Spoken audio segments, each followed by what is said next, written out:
France's President Macron promises to increase the minimum wage and offers tax concessions in response to weeks of violent protests. Thinning ice in Antarctica. NASA says it's worse than we thought, prompting fears of sea levels rising significantly around the world.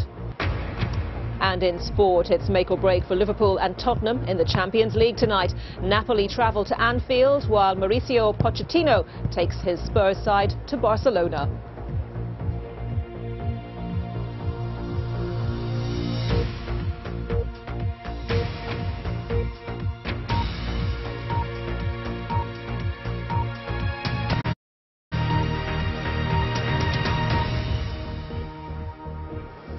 Hello and a very good morning to you from Westminster, where that Brexit can has been kicked down the road once again, and Theresa May has begun a whistle-stop tour of the EU in a bid to rescue her Brexit deal. She'll meet the German Chancellor Angela Merkel and has held a breakfast meeting with the Dutch Prime Minister Mark Rutte. Here were the two shaking hands a little while ago, as she seeks new reassurance from the EU about the Northern Ireland backstop, the single biggest issue threatening the deal. But in the last hour, the President of the European Commission, Jean-Claude Juncker, said there is no room whatsoever for renegotiation. So what do we know? And what might happen next? Well, this morning in the House of Commons, MPs will hold an emergency debate on her decision to delay that meaningful vote. And there's still no clarity on when that vote might finally take place. Some MPs have called for it to be before Christmas. What we do know is that the government must legally report back to the Commons by the 21st of January on any no-deal scenario. What, at the moment anyway, is still on the calendar is that the UK will leave the EU on the 29th of March 2019. Let's begin this morning with this report from our political correspondent Jonathan Blake, who looks back at the events of the last 24 hours or so. And just a warning, his report contains flashing images. Can you really improve your deal, Prime Minister? Theresa May arrived back at Downing Street last night after a day of drama in the House of Commons. She confirmed the vote on her Brexit deal would be delayed and that she'd go back to Brussels to ask the EU for changes. The Prime Minister told MPs she had no doubt her agreement was the right one, but acknowledged widespread concerns about a plan to avoid physical checks at the Northern Ireland border if a trade deal can't be done. It is clear that while there is broad support for many of the key aspects of the deal, on one issue, the Northern Ireland backstop, there remains widespread and deep concern. The Labour leader Jeremy Corbyn accused the government of being in disarray and later in the evening called for an emergency debate. It cannot be right that the government can unilaterally alter the arrangements once this House has agreed on a timetable without the House being given the opportunity to express its will. The public, Mr. Speaker, will look at the behaviour of this government and how it treats their democratically elected representatives with despair. The Speaker agreed, and MPs will have up to 3 hours to air their views. Then something you don't see very often at all. One Labour MP lifted the mace, the symbol of Parliament's authority, in protest at the government's decision. The EU has suggested it is ready to talk, but the Prime Minister needs more than words to win over some of her own MPs back home who want changes to the deal itself. Jonathan Blake, BBC News, Westminster. Well, with me now is our assistant political editor, Norman Smith. Norman, we thought that can might have run out of road, or very nearly run out of road by now, but still, it goes on. It is the longest road in modern political history. It's like the bloomin' A1. It's going all the way up to Scotland. Mrs May's reverted to what is her customary strategy when she sees a looming political crisis, just hoof it down the road.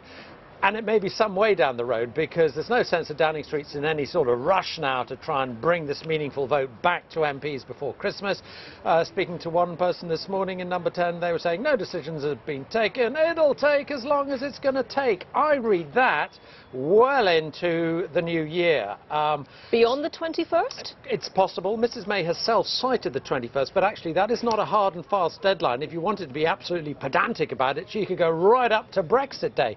So they've given themselves loads of room, and I think what their calculation is that fear will kick in and that MPs, as they see Brexit Day looming closer and closer and closer, will think, well, we're going to have to go with Mrs May's deal, because if we don't, there's really no time for a plan B. So we'll just have to take Mrs May's deal. Otherwise, we're in the land of no Brexit or no deal.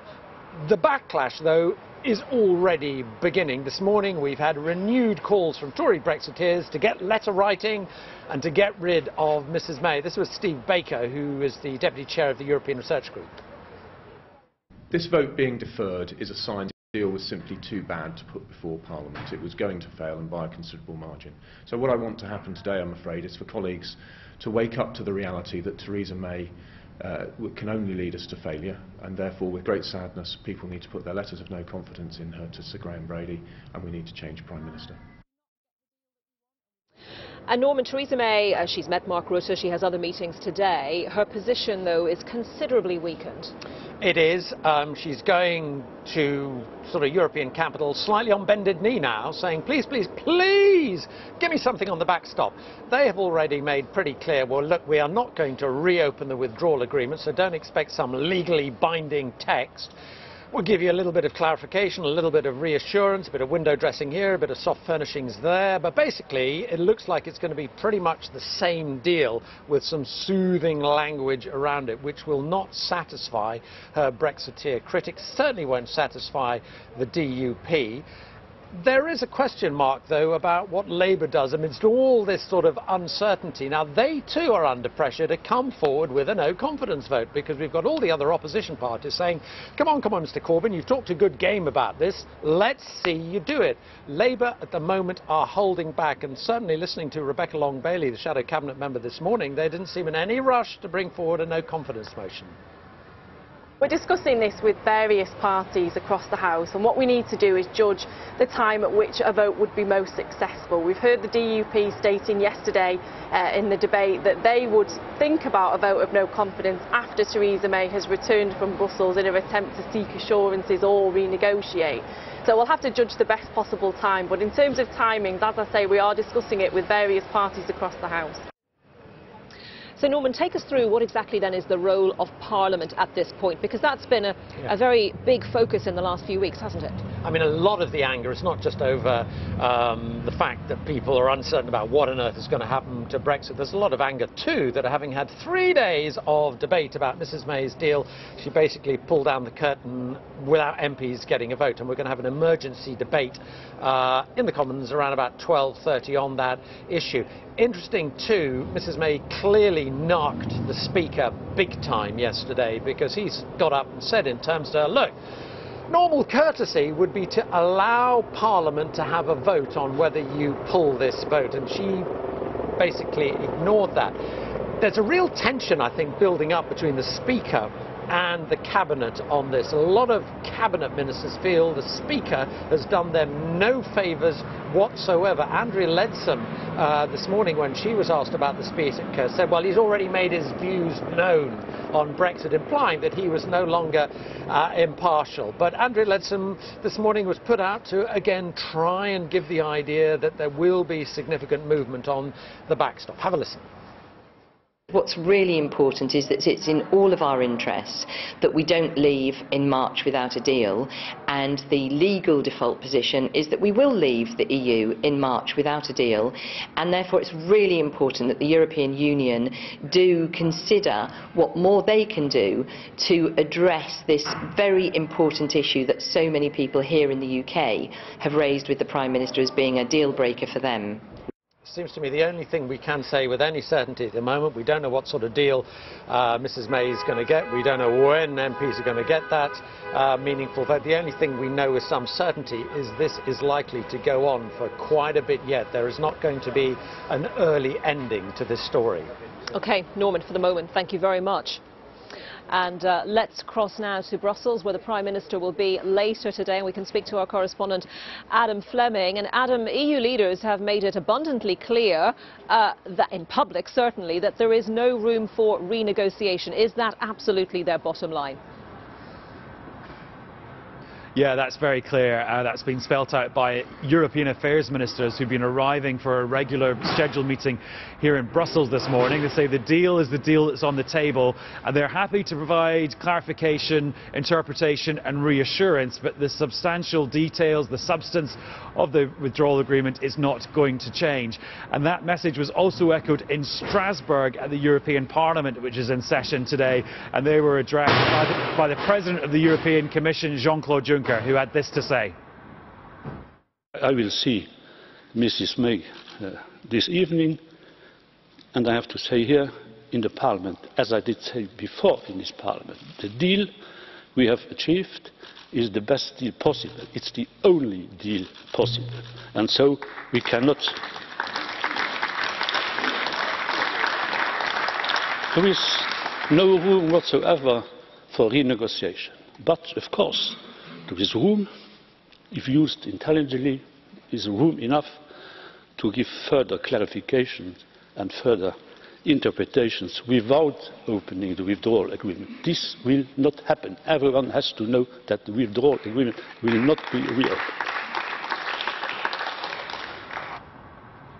And a few minutes ago, the British European Affairs Minister, Lord Callanan, who sits in the House of Lords, he arrived, and he confirmed that what Theresa May is seeking from her fellow EU leaders on her Brexit tour today is legally binding assurances, in addition to the withdrawal agreement, that the UK will not be, in his words, trapped in the backstop, the Northern Irish backstop, forever. So some little bit more detail, although not really that much detail, about what Theresa May is seeking as she travels around Europe today. She'll be here in Brussels later this afternoon. She's going to meet Donald Tusk, the President of the European Council, confirmed for 5 p.m. Brussels time, 4 p.m. your time. And if you want to sum up the atmosphere here, it was done quite succinctly by Michael Roth, the German Europe Minister. He was talking in German about how disappointed the EU is in what's happening in the UK. And I said to him, frankly, are you sick of us? And he just went for about 15 seconds, and then he said, yeah, he's very disappointed about what's happening, and the EU just wants to get a close relationship with the UK in future that works.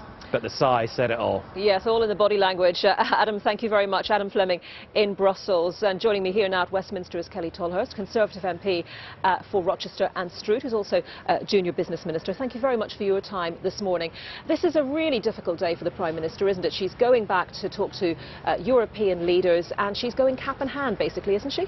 Well, obviously, over the last few days, through the debate, we've heard concerns raised across the House by a number of MPs around the backstop, and it's quite right that she goes to Europe and she does explain the issues that some of our MPs have, and fight for more consensus, more that can be done on the backstop. She might get more consensus. She might get a change in the wording, but she's not going to get anything substantive in terms of changing this. EU leaders have made it clear they're not going to renegotiate, haven't they? Well, I think, you know, the European Union need to recognise as well that there are concerns around the backstop across the House from MPs, and it's right that she's going to Europe to raise those concerns, and actually she's right to postpone that vote. We've got a deal in front of us that is delivering the results of the referendum, but the backstop is the issue for a number of MPs.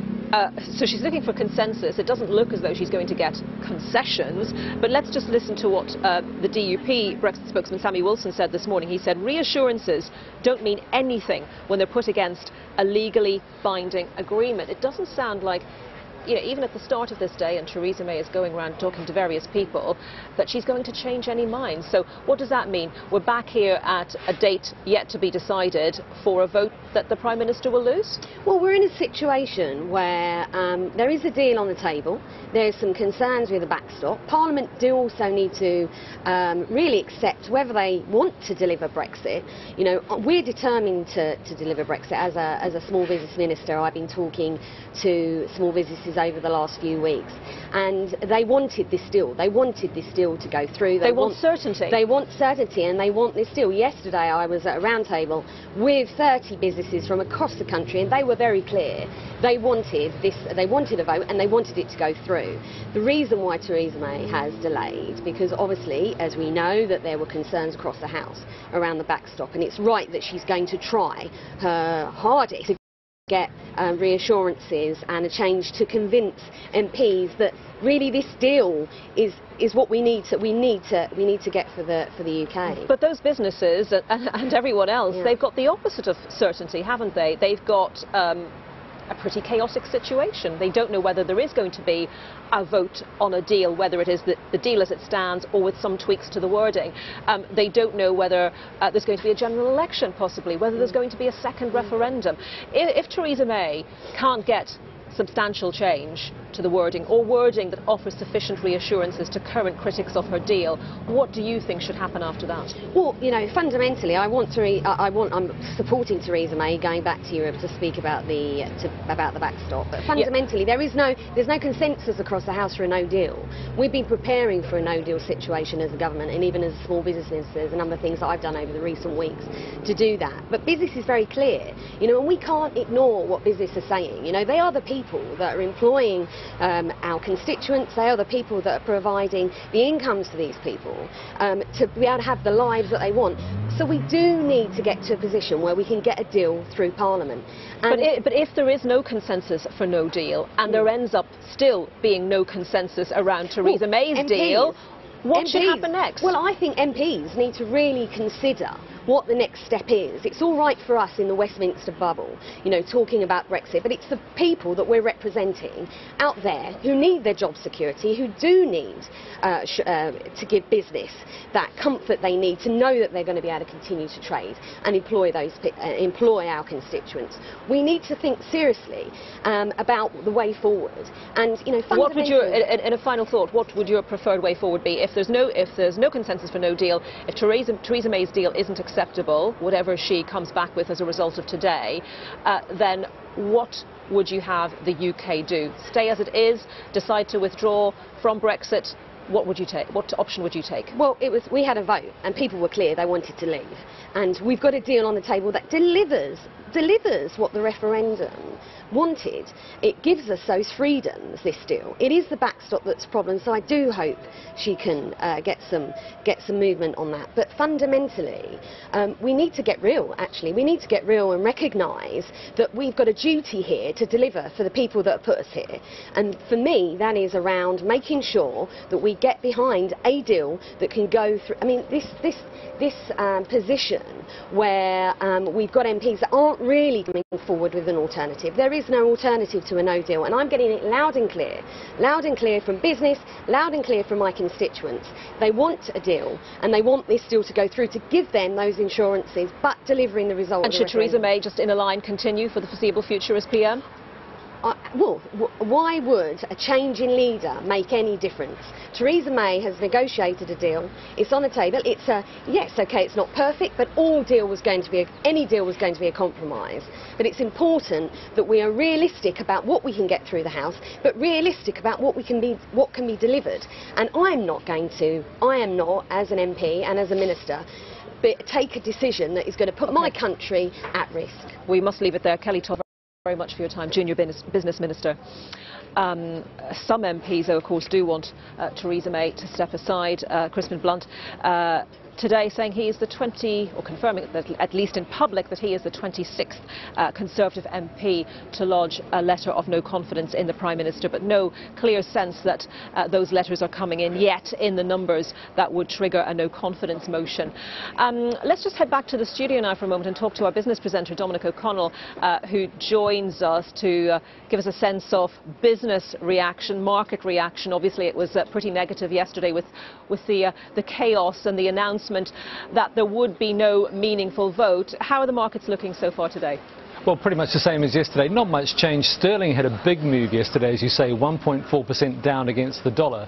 But if you look out a bit at the 3-month price for sterling, it hardly moved, which tells you that really the markets don't know what's going to happen. There are too many options to make a meaningful bet one way or the other. Also, the FTSE 100, which is the main index we focus on, didn't move much.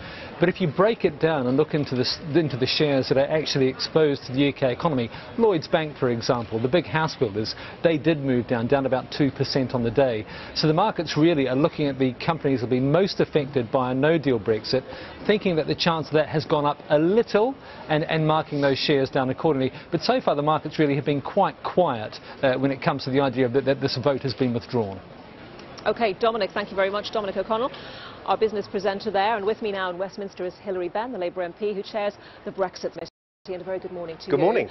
A lot of conversation yesterday and certainly continuing into this morning about whether Labour would move a motion of no confidence against the government, but the feeling seems to be that this is not the optimum time to do so for Labour. Would you agree with that?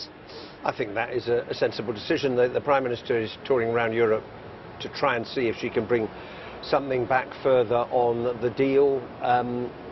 I think the moment to consider such a motion of no confidence would be after this deal is voted on.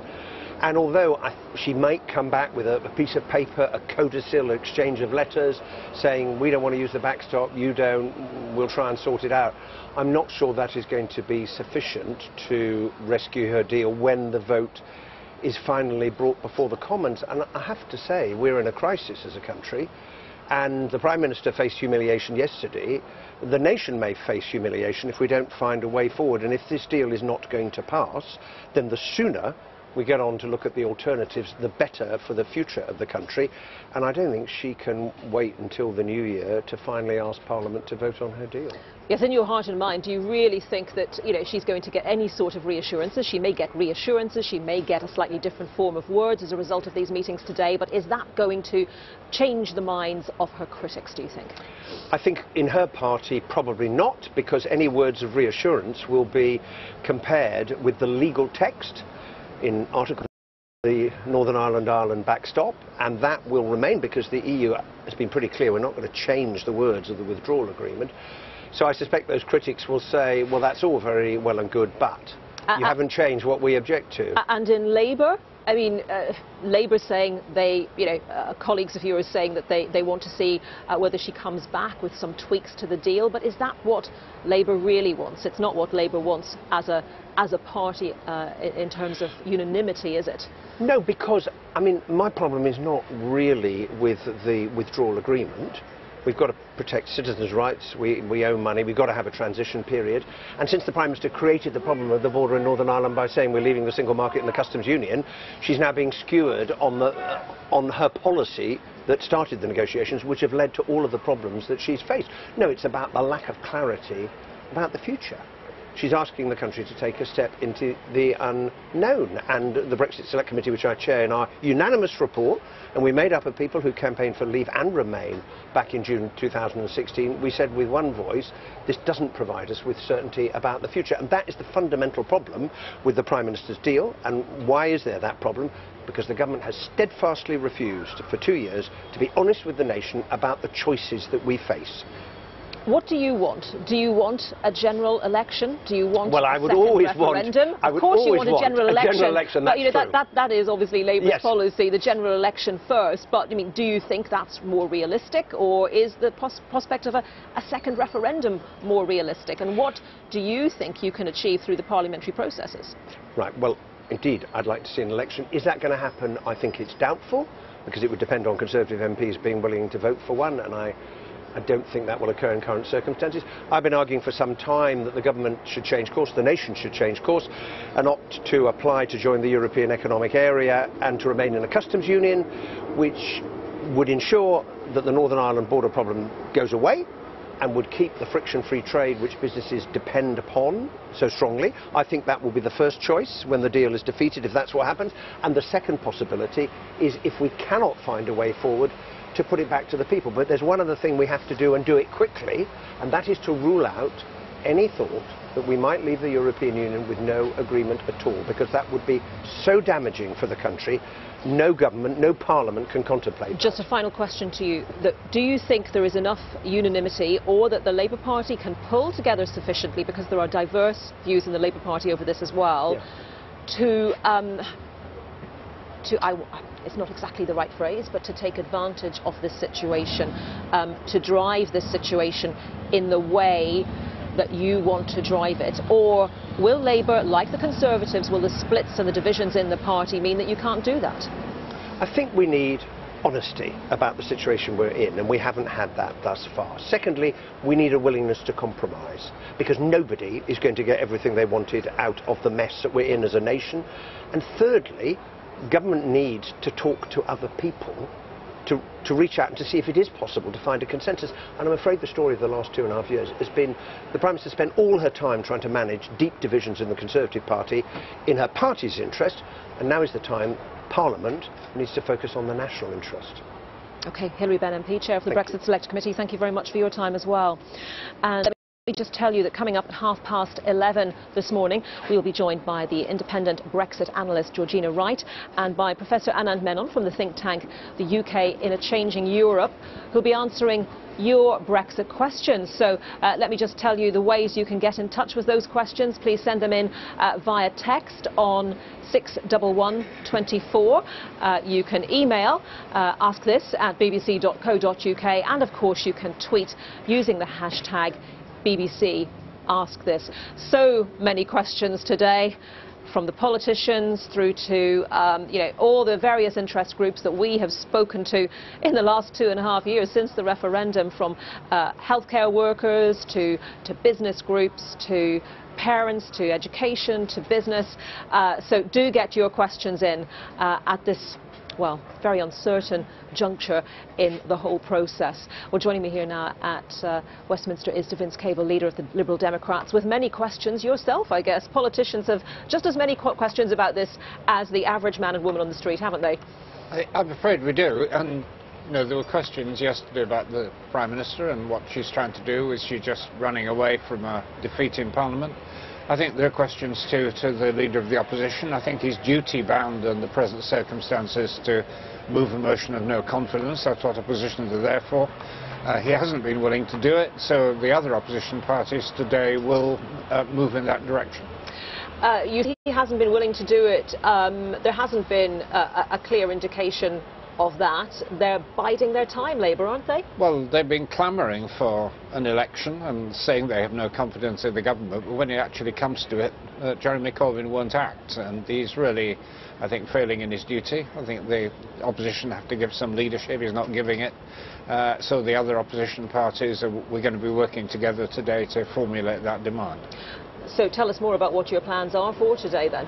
Well, essentially, I mean, the government's authorities collapsed. I mean, yesterday we had government ministers saying the government's going to stand and fight and have a vote, and then later in the morning they just ran away and gave up. I mean, it's a complete abdication of authority.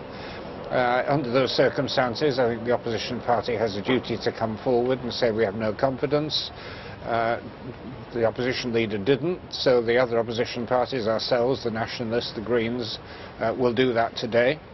If there is a motion, then the way is cleared to having what we call a people's vote, a referendum, taking this back to the country and hoping to bring the country together again, actually, by drawing a line under it and going back to the public for the final say. So you think that's the way ahead, rather than waiting for Theresa May to come back for that meaningful vote to eventually happen, whenever that might be, and if the vote isn't passed, if the deal isn't passed, to act then, perhaps? Well, there is an issue of timing, certainly, but what is the government going to do now? I mean, the Prime Ministers in Europe, I'm sure they're trying to be helpful, they're not being difficult, but they can offer her some cosmetic changes, not around the treaty, but as a background. This isn't going to satisfy the Conservatives and the Democratic Union, people who are very unhappy on her side, unless she's, that she's willing to give up something else on, say, fisheries or Gibraltar or something like that, which is potentially just as toxic and divisive as the issues she's already struggling with in Ireland. So it's not clear that another few days of rushing back to Europe is going to solve this problem. But just as a final thought to you, if I may, if there was a no confidence motion in the government, if that was passed, and maybe her party and others, including the DUP, would rally around the government at that point. But, you know, if that was passed, for argument's sake, you know, what sort of chaos does that throw the country into then? Well, it doesn't create any more chaos than we've got at the moment. We're currently in a appalling position where the government has no authority. It's got a plan that doesn't command the support of Parliament. There's got to be some way forward. The option of an election has to be considered. If Parliament doesn't want it, I think probably it wouldn't, as Hilary Benn just told you. I don't think it would go for that. Then the way is open to going back to the public and saying, do you want Theresa May's deal or do you want to stay in the European Union? We don't then draw under a line under it. OK, Sir Vince Cable, Lib Dem leader, thank you very much for your thoughts this morning. In a moment, we'll have a look at the weather forecast, but first let's join Victoria Derbyshire to find out what she's got coming up in her programme at 10. Morning to you, Victoria. Hi, Anita. Good morning. Laura D'Alessio was 24 when she collapsed and went into cardiac arrest. She was clinically dead for 5 minutes. The emergency services saved her life, but around 1,500 people under the age of 25 die suddenly in the UK every year from inherited heart conditions like Laura's. When she turned around to check on me, I was on the floor. She thought I was messing around to start with, then walked over to me, and my lips had started going blue. I'd stopped breathing, my heart had stopped. More of her story after 10. Also, the Brexit vote delay. What do you want to happen next? Join us, BBC Two, the BBC News Channel, and online. Thank you, Victoria. That's at 10. Right now, it's time for a look at the weather forecast with Carol. Morning to you, Carol. Good morning, Anita. It looks nice and sunny where you are. If you're starting the day with sunshine, it means you've had a pretty cold start, and for some of us a frosty one as well. So today, the best of the sunshine, northern Scotland, parts of northern England, the Midlands, into the southeast, north and east Wales. For the rest of the UK, it's going to be fairly cloudy with some drizzle just now and again. Now, through this evening and overnight, what you'll find is we'll see some cloud breaks still across northeast Scotland and eastern England. Here we could well see some touches of frost. A weather front coming into the west will produce some heavy rain at times in western areas, for example, western Scotland, lighter rain as we push further south. And then for tomorrow, once again, we're looking at some sunshine from the word go. That will develop across England and Wales, Northern Ireland and Scotland, but we do have some rain still at times in the west. Temperature-wise, 11s and 12s in western areas. We're looking at a chillier 6, 7 or 8 as we push into the east. Carol, thank you very much for that. Hello, this is BBC News with me, Anita McVeigh at Westminster. The headlines. Theresa May pleads with European leaders as she battles to rescue her Brexit deal. She's in the Netherlands this morning and in Germany later on today, a day after she cancelled the vote on her withdrawal deal. But she's facing an uphill battle as the EU insists it's not possible to renegotiate. The deal we have achieved is the best deal possible. It's the only deal possible. And so we cannot... There is no room whatsoever for renegotiation.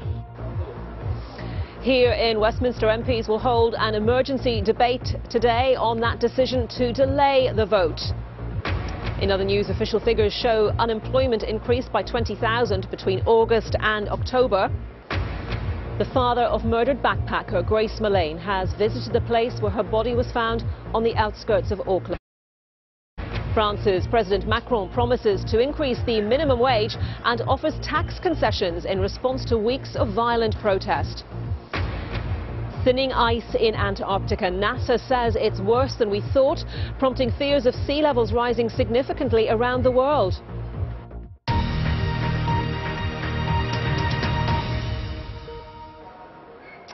Well, let's continue with the Brexit coverage now. Of course, the day after the Prime Minister's decision not to go ahead with that meaningful vote. We can speak now to Ian Duncan-Smith, former leader of the Conservative Party. Good morning to you, Mr. Duncan-Smith. What are your expectations of what the Prime Minister can achieve as she meets European leaders today? Well, I think what the Prime Minister has to do is convey to them the reality that their deal will no longer be on the table if they don't give her what she's after. And what she's after, and should be after, I believe, is to say to them this backstop that exists right now, this Northern Ireland backstop, is intolerable because it puts Northern Ireland separately outside the UK. And secondly, it also means that we have a problem because we can't leave it, and that it will be an absolute constitutional first for us. And Germany wouldn't accept that, France wouldn't accept that for themselves. Why should we accept that? And they need to resolve that, and that doesn't cost them anything. What will cost them, she should say, is if this deal doesn't go ahead, because they won't get their 39 billion, they'll have a huge black hole, and also at the same time they'll end up with a process where we won't have those sort of arrangements which suit them and suit their businesses. But why would the EU27, after 2.5 years or thereabouts of negotiation, do anything that places the Republic of Ireland at a disadvantage, if that's what this would mean? But the Republic of Ireland won't be at a disadvantage. What we've presented, a group of myself, including customs expert and trade lawyers, have written a protocol and trade chapter for the EU. We went and saw them over this. We've actually seen the government. The open borders policy, which was originally being started, by the way, by Enda Kenny, the previous Taoiseach in Ireland. It was Mr Varadkar that came in and insisted that they had this ludicrous backstop, and the EU just went along with it. And the reality is that they know that it will, at the end, have to come down to having just a commitment to open borders, and all the processes that exist at the moment enable that to happen. Let me give you one example. In Rotterdam at the moment, the biggest port in Europe, they spot check only 1.5% of all non-EU goods coming in, and they don't even do that at the border. So there is absolutely no requirement to have this ludicrous backstop pressed upon the UK. The European Union knows it, and so does Mr Varadkar, but he's playing a game for Irish politics, and that needs to stop. And the UK has to say to them, you are putting at risk your own settlement. Your own money that we were supposed to be giving you will not be coming across to the EU if you don't agree something. And it's not major, it's not massive, just means that they need to agree that they won't go along with this, and they'll have an open borders policy. But, you know, many people who live on the border, either in Northern Ireland or the Republic of Ireland, don't see this backstop as ludicrous. They have genuine fears. They don't see it as a game. And isn't this about the failure of the UK government to foresee the issues that might crop up around the backstop and to sort this out during the negotiations and not wait until the 11th hour?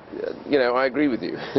I agree that back in December, I publicly on the BBC News said, do not sign up to this backstop because it will make the end agreement almost impossible. I was right then, and I have then since then tried to find a solution. The solution is, as I said, what Enda Kenny, the previous Taoiseach, had started, but Mr Varadkar stopped, which is making the arrangements for a commitment to an open border. And what we've actually heard, here's the irony, we've heard the EU, Ireland and the UK all say no matter what, there will be no hard border on Ireland. Mr Varadkar said about 2 weeks ago, even if Britain leaves without a deal, there'll be no hard border. So if we all agree there is going to be no hard border, then what we need to do is go to this open borders policy. It's achievable now, it doesn't need technology. All the customs experts in Europe accept that it's feasible, and we simply commit to that and line up all the conditions that are necessary. That is not a major concession on the EU's part because it delivers exactly what they're after. And after all, what was the backstop about? It was about not having a hard border in Ireland, and that can be delivered. But it doesn't need to be delivered by this terrible deal, which at the end of the day has us unable to leave it if we think the EU isn't cooperating, because the EU has a say as to whether we leave it at the last time, and that will be a precedent. You know, we can leave the UN, we can leave NATO, we can even leave the EU as a sovereign right, but we cannot leave this backstop on an international treaty. That would be an absolute first.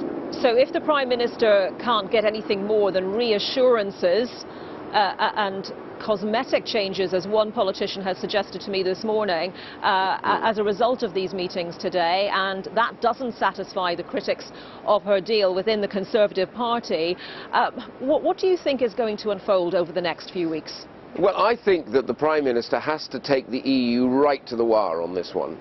We know from the past the only time the EU ever actually stares and puts something down is when they're staring in the face a collapse of an agreement. The 28th of March, if necessary, Mr. Duncan-Smith? Well, I have to say to you, all timescales are off. What she has to do is insist on this and be prepared to walk away from the table. Colleagues in the Parliament here are united in one sense, that they want the Prime Minister, for the first time in these negotiations, to really show some steel, what she has to do is say categorically to the EU, I mean business here. And it's not all one way. It's not we're desperate for this deal. It's that the EU themselves demanded at the beginning that we pay them some money to fill the hole that leaving will leave them with, and that's amounting to around 39 billion. It could even be more. That's a lot of money coming to the EU, and if they don't get that, they are going to have to find that from taxpayers across the EU. So my answer is very simple to them. You know, you risk what you want, only to give us something that is absolutely functional, but you cannot insist on the UK. Its sovereign right to leave a treaty is dismissed. We have to have that sovereign right, and we have to have it in the treaty, not just little words of assurance from a couple of late-night meetings. That doesn't work, and they know that. Ian Duncan-Smith, former Conservative Party leader, thank you very much.